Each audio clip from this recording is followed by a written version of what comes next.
My name is Eleanor March. I'm 74 years old, and I've spent over 4 decades in this house, raising a daughter who barely calls unless it's about taxes or real estate. I sold my car to pay her college tuition, canceled my retirement plans so she wouldn't have to take student loans, sewed her prom dress with my own hands when we couldn't afford store-bought. And now, she's standing in my kitchen, sipping my coffee, telling me I should give the house to her husband because it's just easier that way. If you're a mother, you already know the kind of silence that follows, not the kind that asks for explanation, but the kind that tells you the love you gave will never be returned. But I didn't yell. I didn't beg. I didn't explain. I just smiled because I knew what I was about to do would make this the quietest revenge story my daughter would never see coming. The morning light always hits the west wall first, spilling through the old maple tree and casting soft lines across the floorboards my husband and I laid down ourselves in 1981. This house is nothing fancy, just 2 stories, cedar siding, and a wide front porch that sags a little on the left. But it's mine. Every window, every squeaky stair, every flower bed out front tells a piece of our family story. I've lived here alone for almost 9 years, ever since Robert passed. He was a quiet man, a hydraulic engineer who liked crossword puzzles and peanut butter cookies. We bought this place the year after Serena was born. She took her first steps in the hallway. Her first heartbreak happened in the backyard under the old elm. I still remember the way she cried that summer over some high school boy whose name I've long forgotten. But I held her, rocked her, whispered that she'd be okay. When Robert and I couldn't afford daycare, I worked the night shift at the diner so I could watch her during the day. I learned how to sleep in 2-hour windows, learned how to stretch $10 across 5 dinners. I gave up a lot, but I didn't mind. That's what mothers do. We give without keeping score. Serena got a full ride to university, but there were still expenses. Books, flights, internships.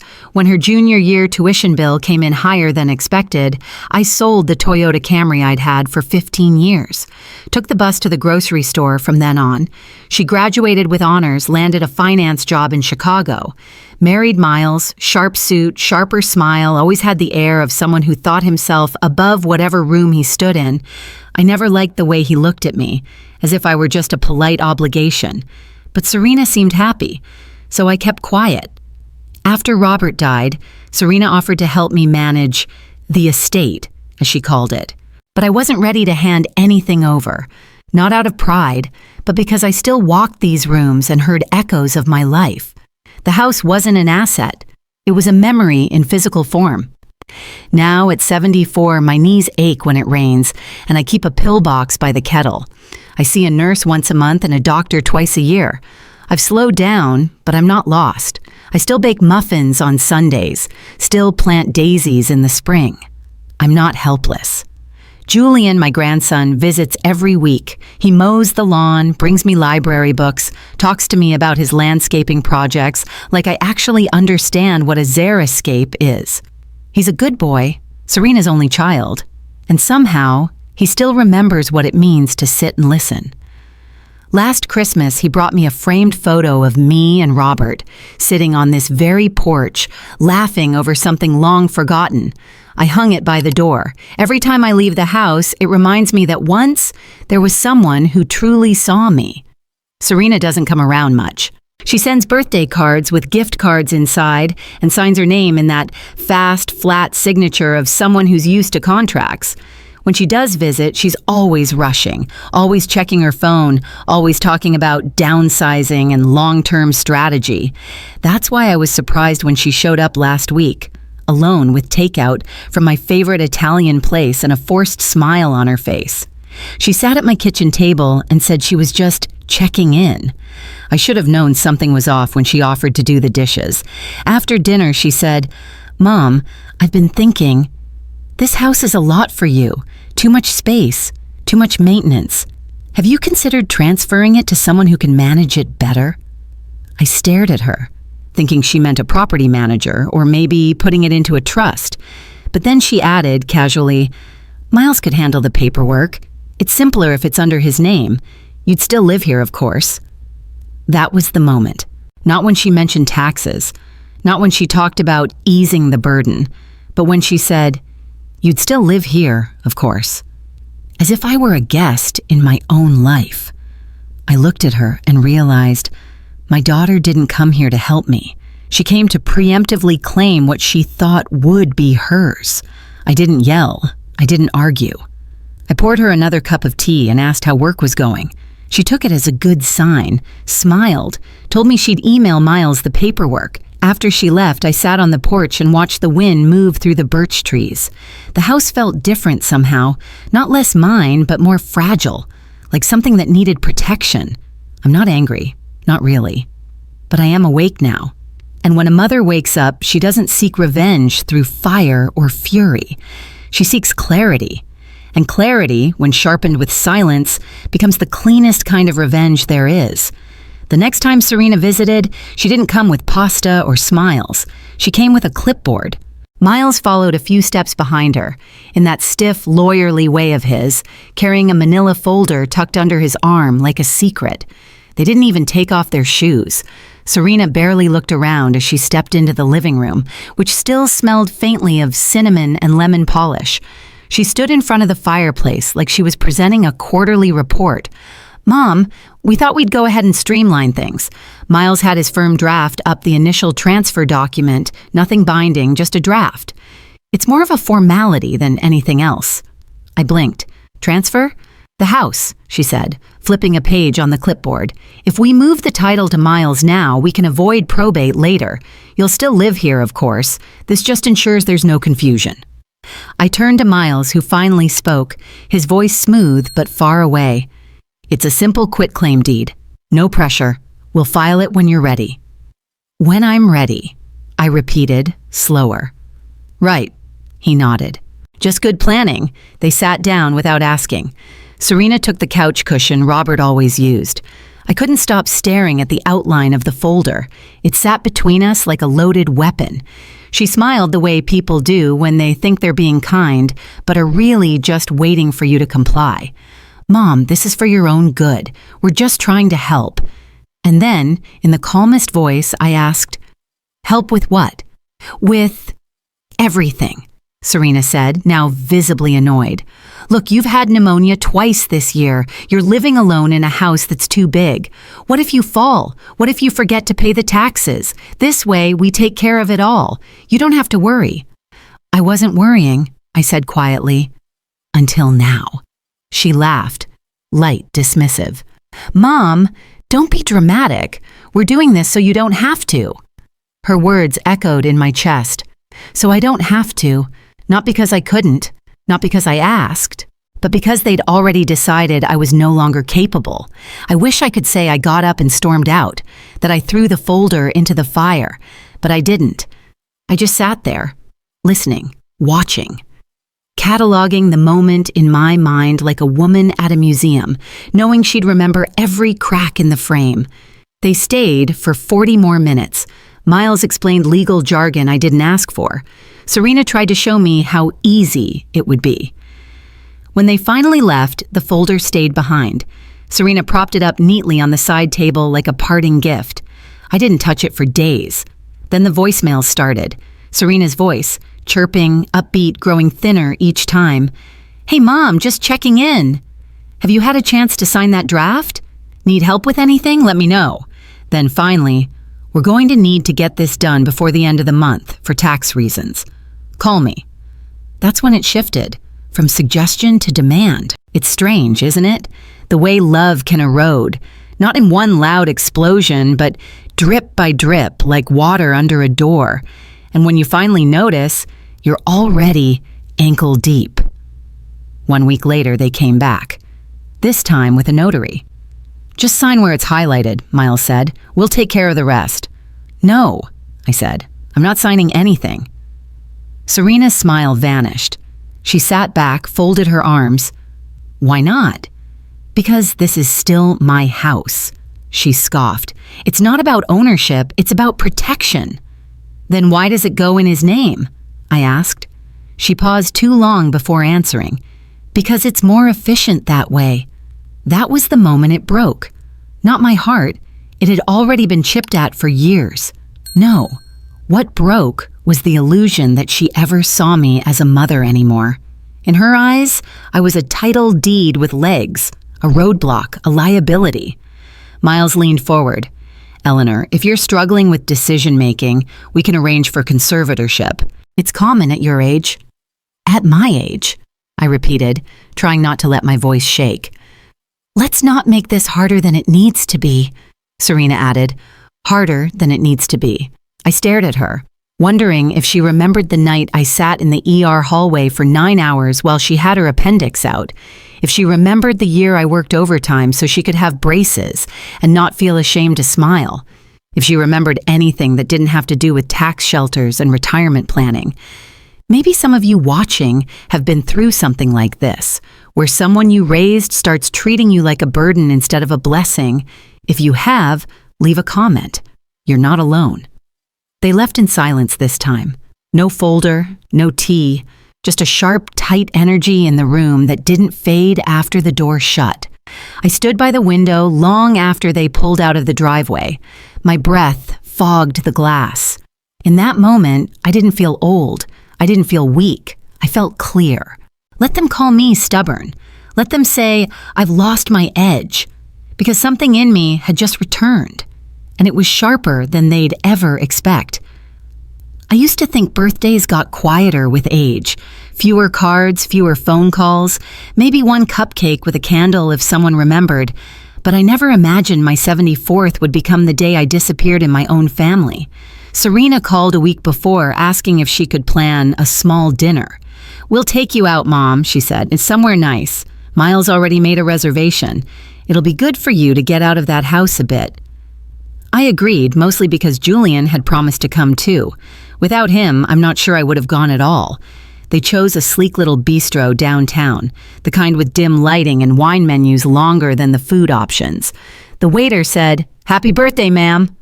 But no one at the table looked up. Serena was tapping on her phone. Miles was already halfway through his second glass of red. Julian sat next to me, polite as ever, asking about my garden, my health, even offering to fix the porch rail next week. I smiled, touched his hand lightly and said, "You're the only reason I'm here tonight, you know that?" He smiled. "I know." Halfway through the appetizers, Serena cleared her throat and said, "So, Mom, about the house." I knew that tone. It was the same one she used to use as a teenager when she wanted money but didn't want to ask directly. She folded her napkin, placed it neatly on the table, and looked at me with that careful, clipped expression of hers. "We've talked it over, and honestly, I think it's time you start making some decisions that are realistic." My hand paused over the salad fork. Miles added, "The house is deteriorating. Structurally, financially, it's a ticking liability." "I'm not a liability," I said. Serena leaned forward slightly, voice soft but sharp. "No, but you're living in one." There was a long silence. Not the kind that falls gently, but the kind that cracks through the air like ice breaking beneath your feet. Then she said it, right there, in front of the waiter, in front of Julian, like it was nothing. "Give the house to my husband. Just sign it over. It makes the most sense, Mom." I looked at her for a long time. I didn't even blink. The wine glasses clinked softly in the background. Someone laughed at another table, and in my head, all I could hear was the word give. Not loan, not trust, give. To him. As if everything Robert and I built, with our savings, with our backs, with our sacrifices, belonged to her, to him. As if I was just the ghost haunting the place. I stood up. Slowly, carefully. My knees don't move like they used to, but they still hold me just fine. "I'm not hungry," I said. "I'm going home." Serena blinked. "Wait, Mom?" Miles was already reaching for his napkin like he might stand and follow. But Julian stood first. "I'll go with her." She didn't stop him. She didn't even stand up. They let me walk out of my own birthday dinner like a stranger who had nothing left to offer. The parking lot outside was quiet. Julian walked beside me, silent. He didn't ask questions, just opened the car door, helped me in, and drove. I watched the lights blur through the window. It didn't feel like sadness. Not quite. It felt like walking into a room that used to be filled with music and finding nothing but dust. At home, I made tea. Julian sat at the kitchen table and watched me like he wanted to fix something, but didn't know where to begin. "I'm sorry," he finally said. "For what?" "For what she said. For all of it. You didn't deserve that." I turned to him. "No, I didn't." He reached across the table and squeezed my hand. "I don't know what they're thinking, but I want you to know, I see you. I always have." And for the first time that night, I felt something close to comfort. After he left, I walked through each room in the house, slowly, like saying goodbye. Not to the walls or the furniture, but to the version of myself that used to believe love always came back around. In the hallway, I paused in front of Serena's old bedroom. Still painted that pale green she picked out at 16. Still had the small dent on the door where she threw her geometry book during finals. I opened the door. The room was clean, empty. I stood there a long while and whispered to no one, "I gave you everything, and now you want what's left." That night, I slept restlessly, woke up at 3:12 a.m., sat in the armchair by the window, and watched the streetlights flicker. It was the kind of quiet that doesn't soothe you. It presses in. It's a strange thing to feel like you've vanished from your own life. To realize the people you loved most don't see you anymore. Not as a mother, not as a person, but as a placeholder. A legal inconvenience.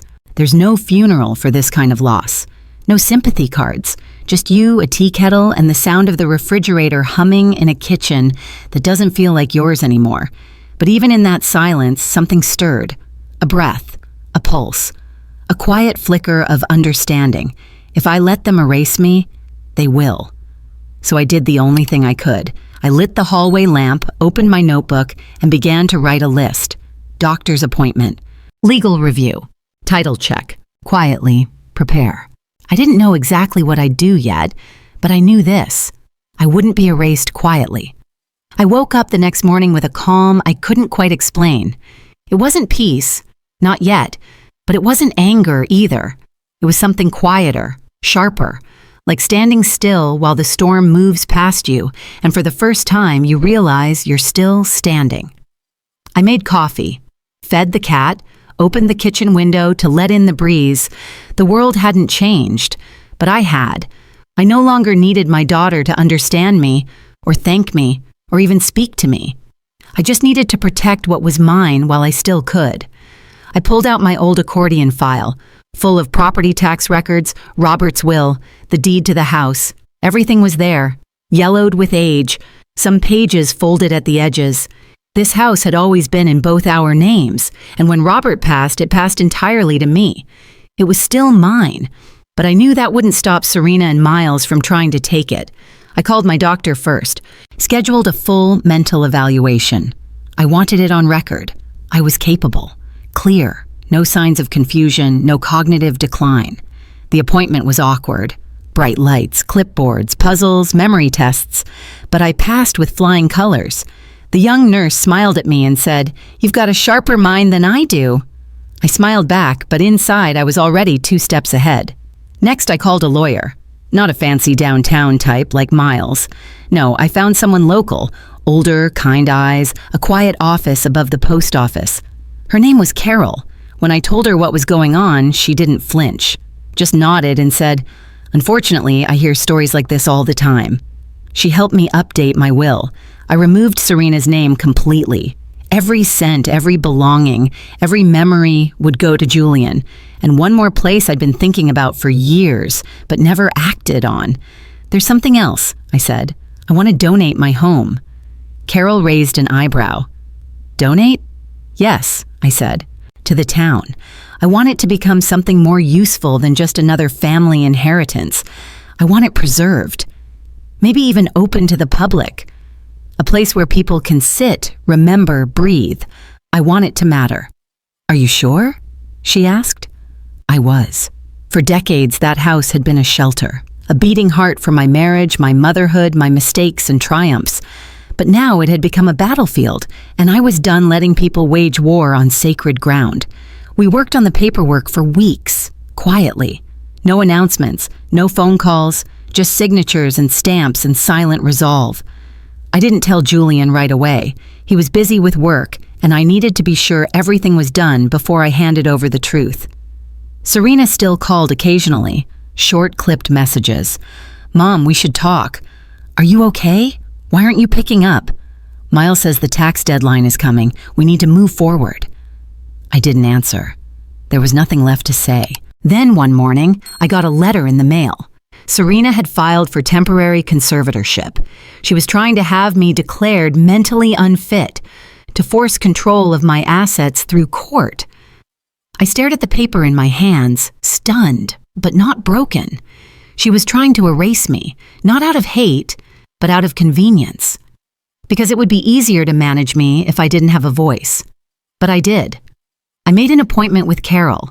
We compiled the documents, the fresh will, the clean mental evaluation, the transfer of ownership to the town. Then we filed our response. Let them come, let them try, because the woman they thought would quietly fade away, she's not going anywhere. 2 weeks later, the town council approved the designation.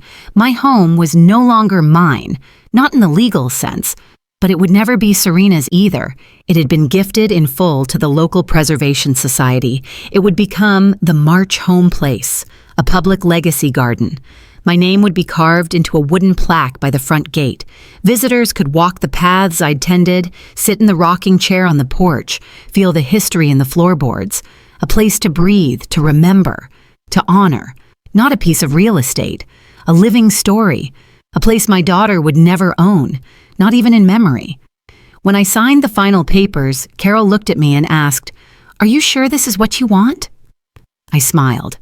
I'm not doing this out of bitterness. I'm doing it out of clarity. I no longer needed Serena's love to feel whole. I no longer needed Miles' respect to feel intelligent. And I certainly no longer needed their permission to exist with dignity.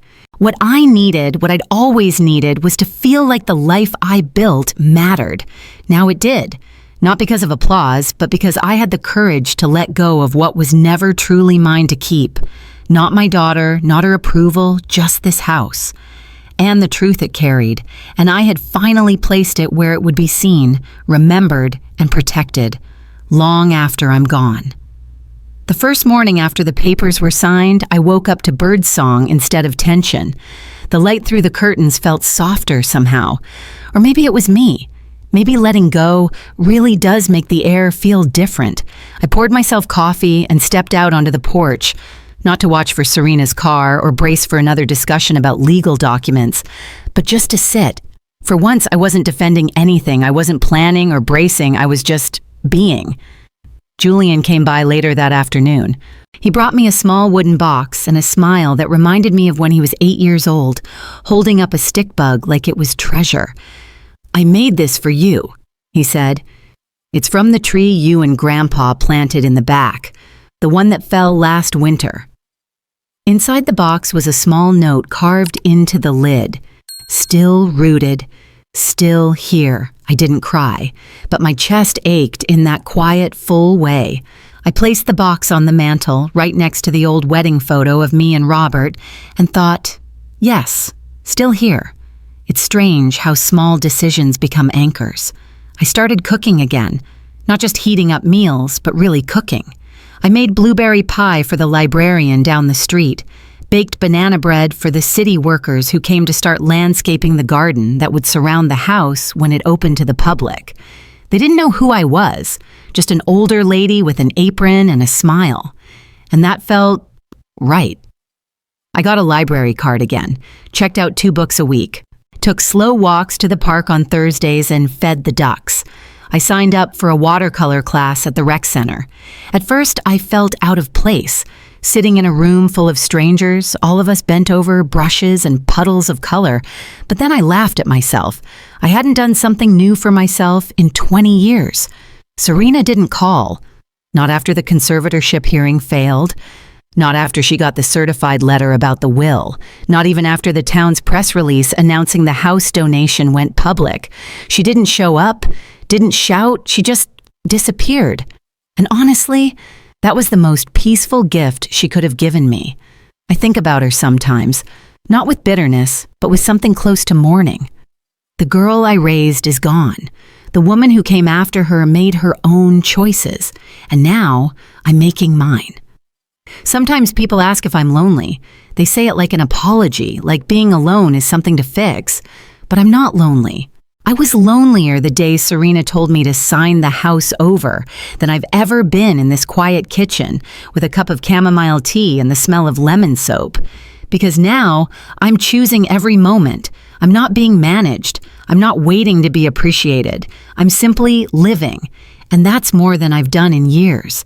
I started writing little notes for myself each morning, things I wanted to remember. You matter. You're allowed to change. You do not owe anyone your peace. One morning, I found myself writing a new one. You are not just what you gave away. You are what you chose to keep. That stayed on my fridge. Sometimes I still walk through the house in the early mornings barefoot, hand on the wall. I touch the wood I stained myself, the railing Robert carved, the window I watched Serena's school bus through for 12 years.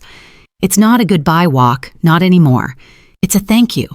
To the woman I was, to the love I gave, to the choices that hurt, and the ones that healed.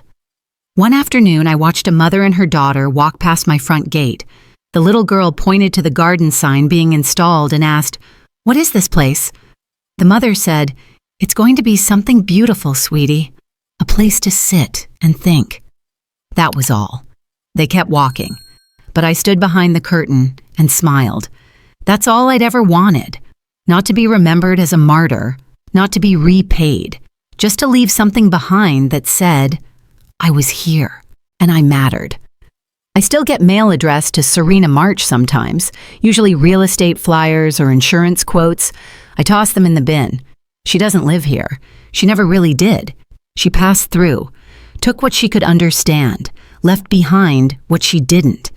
I hold no hate, but I hold a truth now that is so clear, so firm, it no longer needs defense. This home was never just a house, and I was never just a mother who gave. I am a woman who reclaimed her space and found something better than approval. She found peace, and it was quiet, and it was hers. The dedication day came quietly, just like everything else in this new chapter of mine. There were no banners, no music, no speeches, just a few folding chairs on the lawn, a table with lemonade and oatmeal cookies, and a wooden plaque mounted on the porch that read, "The March Home Place, a place to remember." Julian stood beside me as the town clerk gave a short, heartfelt thanks. People clapped gently. A few neighbors came over, shook my hand, told me stories they remembered about the old house. One had played on the swing set in the yard when she was little. Another said her mother used to walk by here and say, "That's a strong woman's home." That's what they remembered. Not the drama, not the betrayal, but the presence. After the crowd thinned, Julian walked me back up the steps. "You okay?" he asked. I nodded. "Better than okay." He smiled. "It's beautiful, Grandma. You did this." I looked at the garden beds, the restored porch swing, the benches under the trees. I didn't feel pride exactly. It was something quieter than that. Something like restoration. "I just stopped waiting," I said. That's all. Stopped waiting to be seen and started living like I already mattered. He squeezed my hand and whispered, "You always did. I always saw it." We sat on the porch a while. The sun was soft, slanting through the trees. Someone was playing violin faintly down the block, probably a student practicing with the window open. It all felt like the perfect punctuation mark. Then I saw her, Serena, standing across the street, alone, no Miles, no Julian, just her. She didn't cross right away. She stood there a long time looking at the plaque, the garden, the people walking in and out of the front gate, looking at me, and I saw it happen in her eyes, that flicker, that slow dawning realization. She had lost something she thought would always be waiting for her. Not the house, not the money, but me. I didn't wave. I didn't scowl. I just sat still and met her gaze. Let her see what she had walked away from. Let her feel it. A few minutes later, she turned and walked back to her car. No words, no apology. But that wasn't the point. I didn't need one. That moment was never about revenge. It was about recognition. And it came in silence. That evening, I made tea and sat on the back porch alone. The wind moved through the trees, rustling the new leaves. I could smell lavender from the new flower beds. Somewhere, a wind chime rang softly. The house didn't feel like mine anymore, but it still felt like home, because I had put my mark on it, because I had said, this mattered, and the world had quietly answered, yes, it did. I didn't know what would happen with Serena and Miles after this. I didn't need to know. Some stories don't need epilogues, just a clean ending, and this was clean. No screaming, no courtroom drama, no shouting matches in parking lots, just one woman sitting in her chair holding her own hand saying, I am not forgotten, I am not erased, I am still here. I closed my eyes, breathed in deep, and whispered to the wind, you took everything you could, but I took back myself, and that was always the most valuable thing. To those of you watching right now, maybe you felt like Eleanor. Maybe your love was taken for granted. Maybe you've been made to feel invisible in your own home, your own family. If you've ever been told you were too much or no longer needed, I want you to leave a comment and say just one thing. I'm still here because you are. And you matter more than they'll ever admit aloud.